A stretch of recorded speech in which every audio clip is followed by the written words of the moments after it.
hijrah nabawiyah adalah peristiwa besar dalam Islam dan peristiwa yang diagungkan oleh kaum muslimin. Di antara hal yang menunjukkan akan hal ini, tatkala di zaman Umar bin Khattab radhiyallahu anhu, sebagaimana diriwayatkan oleh Al-Hafidz Ibnu Katsir dalam kitabnya Al-Bidayah wa Nihayah, di masa kekhilafahan Umar bin Khattab, yaitu sekitar tahun 16 Hijriah atau 17 Hijriah atau 18 Hijriah, terjadi persengketaan. Ada seorang yang melaporkan kepada Umar bin Khattab radhiyallahu anhu bahwasanya kawannya atau saudaranya harus membayar hutang dia. Sudah jatuh tempo di bulan Sya'ban, tetapi kawannya atau saudaranya tersebut tidak bayar hutang. Maka orang ini pun datang membawakan bukti, semacam sok, yaitu bukti bahwasanya dia sudah setuju bahwasanya jatuh tempo bayar hutang adalah di bulan Sya'ban. Maka Umar pun bertanya kepada orang ini bulan Sya'ban yang mana? Bulan Sya'ban tahun sekarang jatuh temponya, atau bulan Sya'ban tahun depan, atau bulan Sya'ban tahun kemarin?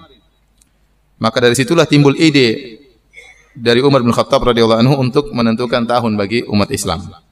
Karena orang-orang Arab dahulu mereka sudah mengenal bulan, ya, Muharram, Safar, Rabiul Awal, Rabiul Tsani, Jumadil Ula, Jumadil Ukhra, Rajab, Sya'ban dan seterusnya, mereka sudah tahu.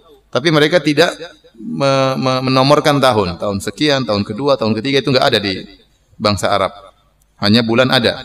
Oleh karenanya terkadang mereka menyebutkan tahun dengan peristiwa tertentu yang terjadi, seperti Nabi lahir kata mereka di tahun gajah, karena tahun tersebut ada peristiwa Allah mengirimkan burung-burung yang menghancurkan tentara Abraha yang tentara bergajah milik Abraha. Sehingga mereka menjadikan peristiwa tersebut sebagai patokan. Si fulan lahir 2 tahun sebelum tahun gajah. Si fulan meninggal 3 tahun setelah tahun gajah. Tahunnya enggak ada nomornya.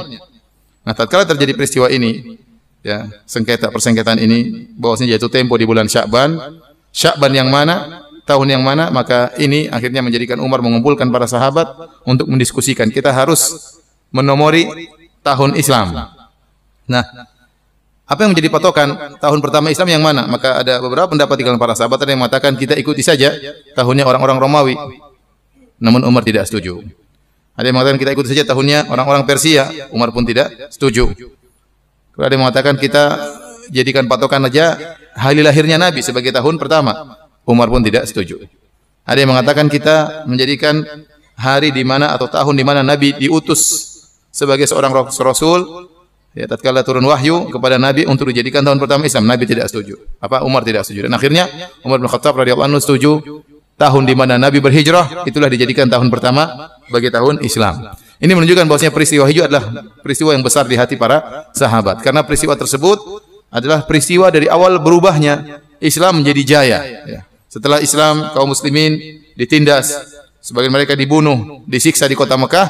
Tatkala mereka berhijrah dari Mekah menuju Madinah, mereka pun membangun negara yang baru. Maka itulah mulai awal kejayaan bagi Islam. Maka tahun di mana Nabi berhijrah dijadikan tahun pertama tahun Hijriyah. Ini menunjukkan akan agungnya hijrah di hati-hati para sahabat.